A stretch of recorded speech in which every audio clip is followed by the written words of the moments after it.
अस्सलाम वालेकुम जी स्टूडेंट्स, क्या हाल हैं आपके। अच्छा जी, बहुत सारे जो स्टूडेंट्स हैं वो हमें इंडिविजुअली मैसेज करके रिटन जो असेसमेंट है, जो मॉक असेसमेंट है, उस पर बहुत ज़्यादा बार बार असरार कर रहे हैं। स्पेशली बच्चे जो हैं अपना एसए का पेपर चेक करवाना चाहते हैं, प्रेसियन कंप्रीहेंशन का पेपर चेक करवाना चाहते हैं। अच्छा, ये ऐसा सब्जेक्ट है जिसमें जितने ज़्यादा हालांकि टीचर्स अवेलेबल हैं लाहौर या इस्लामाबाद में, उतना ही ज़्यादा बच्चों को इसमें प्रॉब्लम भी है। स्टिल दे वांट समवन के जो उनको इंडिविजुअल अटेंशन दे और प्रॉपर उनको उसके ऊपर फीडबैक दे। तो हमारे साथ मौजूद हैं sir Ghulam Hussain sir, welcome. Sir माशाल्लाह से आपको इंट्रोडक्शन सर का पता है। Sir is a PMS officer, और पीएमएस ऑफिसर होने के साथ साथ सिर्फ इनका ये नहीं है कि ये पीएमएस ऑफिसर हैं और इसलिए इंग्लिश पढ़ा रहे हैं। सर माशाल्लाह से इंग्लिश के लेक्चरर भी रह चुके हुए हैं। प्रॉपर उनका एकेडमिक जो क्वालिफिकेशन है वो भी लैंग्वेज के रिलेटेड ही है। तो सर से स्पेशली हमने रिक्वेस्ट की है कि वो अपना टाइम जो है वो स्पेयर करें मॉक असेसमेंट्स के रिलेटेड, और हम मॉक असेसमेंट्स के लिए बाकायदा एक असेसमेंट आर का आगाज़ करने जा रहे हैं कि आप में से कोई भी जो स्टूडेंट्स हैं वो जब भी चाहें तो आके अपनी असेसमेंट करवा सकते हैं। तो अब मैंने बहुत ज़्यादा बोल लिया, अब मैं सर पे जो है वो क्वेश्चन ये थ्रो कर रहा हूँ। सर आप थोड़ी सी इसकी डिटेल्स बता दें कि जो असेसमेंट बच्चे किस टाइम पे आ सकते हैं और क्या क्या चीज़ें चेक करवा सकते हैं, उसके थोड़ी सी डिटेल शेयर करें। Thank you very much sir. Sir इसमें ये होता है कि बहुत सारे जो दूर दराज से स्टूडेंट्स आए हुए हैं, लाहौर में रेजिडेंट हैं, तो उनको पढ़ाने वाले टीचर तो बहुत ज़्यादा मिल जाते हैं, लेकिन असेसमेंट का जो थोड़ा गैप है, टीचर के पास टाइम नहीं होता क्लास पढ़ाने के बाद। तो जैसा आपने मतलब ये पहले 2 माह पहले भी ये सजेशन दी थी कि हम आपको अप्रोच करते हैं, मुझे स्टूडेंट्स अप्रोच करते हैं, तो हम उस तरह से उनको क्लास में तो टाइम नहीं दे पाते, क्लास में इतना टाइम होता नहीं है।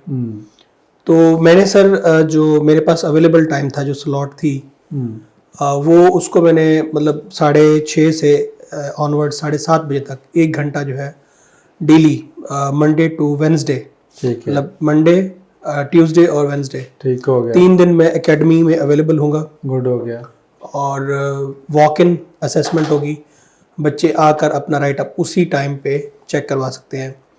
अब इसमें क्या क्या चेक करवा सकते हैं, क्या क्या चेक करना है। जो बच्चे पीएमएस के लिए तैयारी कर रहे हैं सर, वो पैराग्राफ अपना ठीक कराना चाहते हैं, वो लेटर एप्लीकेशन ठीक करना चाहते हैं, वो अपना ट्रांसलेशन ठीक करना चाहते हैं। देखिए, पढ़ाने को तो मैं मेरे यूट्यूब पे लेक्चर भी पढ़ा हुआ है ट्रांसलेशन का, लेकिन मैं यूट्यूब पे असेसमेंट तो नहीं कर सकता। बिल्कुल सही। या जो लोग क्लासेस लेते हैं, क्लासेस के बाद वो कहते हैं अल्लाह हाफिज, तो उसके बाद तो नहीं असेसमेंट होती। तो ये स्पेशली असेसमेंट के लिए है कि वॉक इन असेसमेंट के लिए आप अपना एक पूरा पेपर अटेम्प्ट करें, आकर मुझे चेक करवाएं। उसमें आप पीएमएस का कंटेंट चेक करवाना चाहते हैं, सीएसएस का कंटेंट चेक करवाना चाहते हैं, और एसए, मतलब प्रेसी और एसए, इंग्लिश एसए। इसमें सर ये होता है कि समटाइम्स जो स्टूडेंट है वो 2-3 टीचर से राय लेने के बाद वो कंफ्यूज होता है कि किसकी राय को वेटेज दिया जाए। तो मेरा इसमें बड़ा क्लियर इंस्टांस है, मतलब मैं ये कहता हूँ कि स्टूडेंट्स अगर 2 टीचर से पहले असेसमेंट करवा चुके हो, मेरे पास आते हैं, तो मैं उन 2 टीचर्स की जो बातें हैं, जो ठीक बातें हैं, उनको मैं एंडोर्स करके फिर आगे उसको लेके चलता हूँ। मतलब टीचर की कहीं भी बात को बिल्कुल आउटराइटली रद्द नहीं कर देना चाहिए। बहुत सारे टीचर्स जहाँ पे ऐसे करते हैं कि जी नहीं उसने सही चेक नहीं किया। और यहाँ पे एक और असेसमेंट का तरीकाकार भी है, घोस्ट असेसमेंट। टीचर पेपर ले लेता है, अगले दिन चेक करवा के देता है, जो कि किसी और स्टूडेंट से चेक करवा के देता है। दूसरा सर ये तरीका है कि मैंने 2-3 ऐसे भी चेक किए हैं कि टिक लगे होते हैं। बहुत सारे किसी टीचर्स करते हैं कि बस इनकरेज करने के लिए बस टिक लगा दिया और पढ़ा भी नहीं उसको। और रियलिटी बेस्ड असेसमेंट होती है, मतलब उनको ये नहीं बताते कि बेटा आप फेल हैं, वो तो कह देते हैं आप पास हैं सर। लेकिन उसका एक उल्टा भी होता है ना, ऐसा रगड़ा लगाते हैं, पेपर पूरा लाल कर देते हैं कि आप जो है ना वो शेक्सपियर का राइटअप भी लिख के चले जाना, उसमें से भी गलतियां निकाल देंगे। देखिए जी सर, अगर मैं राइटअप लिखूं और किसी और टीचर से चेक करवाऊं तो मेरे राइटअप में भी गलतियां निकाल देगा वो। ठीक हो गया। बात यह है कि आपने पीएमएस और सीएसएस में पास करवाना है बच्चे को, शेक्सपियर नहीं बनाना। गुड हो गया। ना उसको नॉवेलिस्ट बनाना है, ना उसको पोएट बनाना है। सही है। मेरी अंडरस्टैंडिंग ये है कि मैं उसको नॉर्मल अंदाज में, जो एक स्टैंडर्ड एक वैल्यू होती है, स्टैंडर्ड लैंग्वेज होती है, वही देखनी है हमने। ना तो उसमें बहुत ज़्यादा फ्लावरी लैंग्वेज हो, ना उसमें ग्रामेटिकल कम्प्लेक्सिटी हो, सिंपल सिंपल सादा सादा, और उसमें आइडिया चेक करें, आइडिया का फ्लो चेक करें, स्ट्रीम जो थॉट की होती है वो चेक करें, सेंट्रल आइडिया को प्रॉपरली मैनेज किया गया from the start to the end, वो सारा देखना होता है। और ट्रांसलेशन की बात करें तो ट्रांसलेशन में बहुत सारे बच्चों ने मतलब मेरे पास आपके रेफर्ड किए हुए 2-3 स्टूडेंट आए थे, मतलब वो बहुत अच्छे इदारों से पढ़े हुए थे, लेकिन ट्रांसलेशन बहुत वो बड़ा मैंने वो जो इस्लामाबादी बच्चे थे, हाँ बड़ा उनको कंगाला मैंने बड़ा उनके ऊपर मैंने वर्क किया। सही है। तो जाके कुछ बेहतरी आई। अच्छा, अब बहुत सारे बच्चों का जो होता है ना सर, वो उठाते हैं, लाइन उठाई, उसी लाइन को कन्वर्ट कर दिया इंग्लिश में, वर्ड बाय वर्ड उसकी ट्रांसलेशन एज इट इज। तो उसमें ये होता है कि वो आपका जो मीनिंग है, मतलब अब जब आप आगे चलते हैं तो मीनिंग आपका डिस्टॉर्ट हो जाता है। तो मतलब प्रेसी हो गई, ट्रांसलेशन हो गया, या जो आपके शॉर्ट क्वेश्चंस हैं वो सारे हो गए। ये सारे एक मतलब कॉम्प्रिहेंसिव और 1-on-1 जो है ना असेसमेंट मांगते हैं। That's good sir. अच्छा, ये जो सर आपने 1-on-1 असेसमेंट की बात की, ये अच्छा हम कह तो देते हैं नाम ली जारी बात है, हर टीचर की ख्वाहिश भी होती है, बट समहाउ थोड़ा सा मिसिंग लिंक भी हो जाता है। ऑनलाइन में स्पेशली ये प्रॉब्लम आता है कि हमारे पास तो आपको पता है कि बहुत अल्हम्दुलिल्लाह majority of our students are, हम अल्हम्दुलिल्लाह ऑनलाइन में we are the best, I can claim अल्हम्दुलिल्लाह। तो ऑनलाइन वाले बच्चों को आप कैसे असेसमेंट करेंगे? अब एक बच्ची है वो नवाबशाह में बैठी हुई है, डीजी खां में बैठी हुई इस्लामाबाद में। सर ऑनलाइन का तो हमारे स्टूडेंट्स जो ऑनलाइन हमारे बैच में रजिस्टर्ड होते हैं उनको असेसमेंट हम करके देते रहते हैं। और ऑनलाइन असेसमेंट का तरीकाकार ये है कि आप जहाँ भी बैठे हैं अपनी फाइल की उसको पीडीएफ में कन्वर्ट कीजिए स्कैन करके। ठीक है।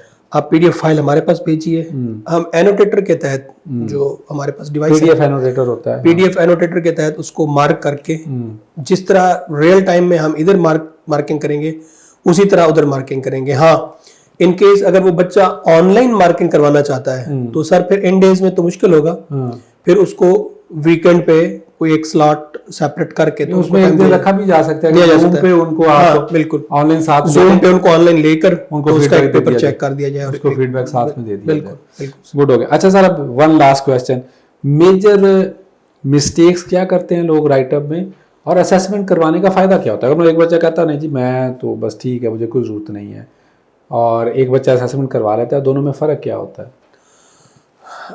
सर इसमें फ़र्क ऐसे ही है कि एक बंदे को सर दर्द हुई है और वो सर दर्द का पता करने के लिए कि इसकी वजह क्या है, मैदे की गैस है या माइग्रेन है या कोई और तरह की, मैं डॉक्टर तो नहीं हूँ, कोई और तरह की कोई ब्लड प्रेशर हो सकता है कुछ, वो जाके पैराडॉल मेडिकल स्टोर से ले लेता है और खा लेता है और कहता है मैं तो बड़ा डॉक्टर हूँ, थोड़ा सा सर का दर्द है। तो अगर आपको काज पता चल जाती ना, रूट काज क्या है, तो आप जल्दी उस पे और आगे आने वाली बड़ी बीमारी से भी बच सकते हैं। मतलब फ्यूचर में आपको सर दर्द नहीं होगी। अगर आप असेसमेंट करवाते हैं ना सर, वो सिंपली ऐसे ही है कि आपने डॉक्टर को चेकअप करवा दिया और डॉक्टर ने आपको प्रिस्क्राइब्ड मेडिसिन दे दी। अब जहां तक सवाल ये है कि जी किस किस्म की गलतियां ज्यादा होती हैं। गलतियां सर, एक बच्चा ग्रामर में बहुत अच्छा है, रीडिंग उसकी बहुत अच्छी है, बहुत जबरदस्त लिखता है। जैसे कब परसों एक बच्चा आया था, अब मैंने एक पैरा चेक करवाया तो आपने कहा कि जी ये ग्रामर की तो कोई मिस्टेक नहीं है, लेकिन थॉट कोई नहीं मिल रहा। तो एक थॉट प्रोसेस होता है सर, जिसको हम ब्रेनस्टॉर्मिंग यूजुअली कहते हैं, कि आप ब्रेनस्टॉर्मिंग करके चीजों को ऑर्गेनाइज कर लेते हैं, हायरार्की उसकी बना लेते हैं, फिर आप उसको जॉट डाउन करते हैं पेपर के ऊपर। अगर आपके थॉट में यूनिटी नहीं है, आपके थॉट में वो कोहेरेंस नहीं है, आपकी कनेक्टिविटी नहीं बन रही बात में, कभी आप कोई बात कर रहे हैं कभी आप कोई बात कर रहे हैं, तो ग्रामर और कंपोजिशन आपकी जितनी भी बेहतर हो, आपका वो राइटअप पास नहीं होगा। सही है। अच्छा, दूसरा, मैंने बहुत सारे बच्चों को देखा है, खासतौर पे इस्लामाबादियन, वो ये करते हैं कि बहुत ज्यादा डाटा इन्फ्यूज कर देते हैं। बहुत सारे मैंने ऐसे चेक किए, एक पैरा में 5-5, 8-8 जगह पे फिगर्स लिखे हुए हैं, रिसर्च पेपर बना देते हैं। रिसर्च पेपर, मतलब ये भी राइटअप नहीं है CSS PMS के लेवल का।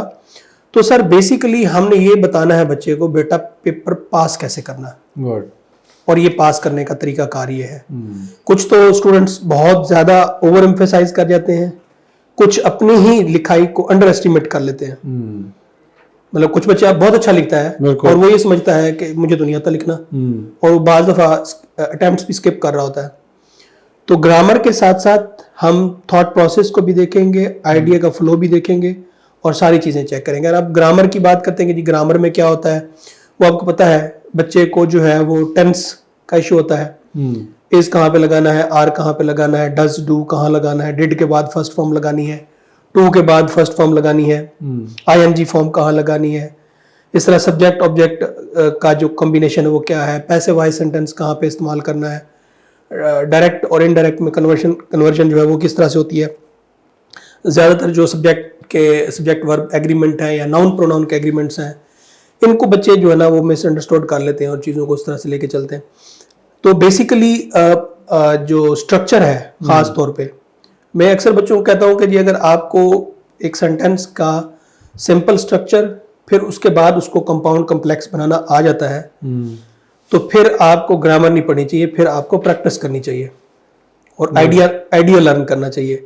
बहुत सारे बच्चे 6-6, 8-8 माह तो स्ट्रक्चर लर्न करने पे लगा देते हैं और उसके बाद फिर उनको आइडिया समझते हुए बहुत देर हो जाती है। वो that's a very lengthy process. जी सर। चलिए स्टूडेंट्स, आपका जो है कोई भी अगर इस पे क्वेश्चन हो, क्यूरी हो, कमेंट्स हो, आप ऑब्वियसली कमेंट सेक्शन में हमारे यहाँ लिख सकते हैं। मैं इसको कंक्लूड कर देता हूँ। First 3 days of the week, Monday, Tuesday and Wednesday, आप असेसमेंट के लिए अकेडमी पे ऑन कैंपस आ सकते हैं, या हमारा जो नंबर है 03101713,000 व्हाट्सएप पे, उस पर भी रब्ता कर सकते हैं अपने असेसमेंट के लिए। वो फर्दर आपको टीचर से कोऑर्डिनेट करवा देंगे और इसमें आपको 1-to-1 हम उसमें आपके असेसमेंट करके देंगे। फीस उसकी नॉमिनल सी होंगी, वो ऑब्वियसली आपको कोऑर्डिनेटर बता देंगे। सर जी, आपका टाइम का बहुत बहुत शुक्रिया, बहुत आपने बड़ा डिटेल में इसका एनालिसिस दिया sir. Thank you sir. Thank you sir, thank you. अल्लाह हाफिज़ गाइस।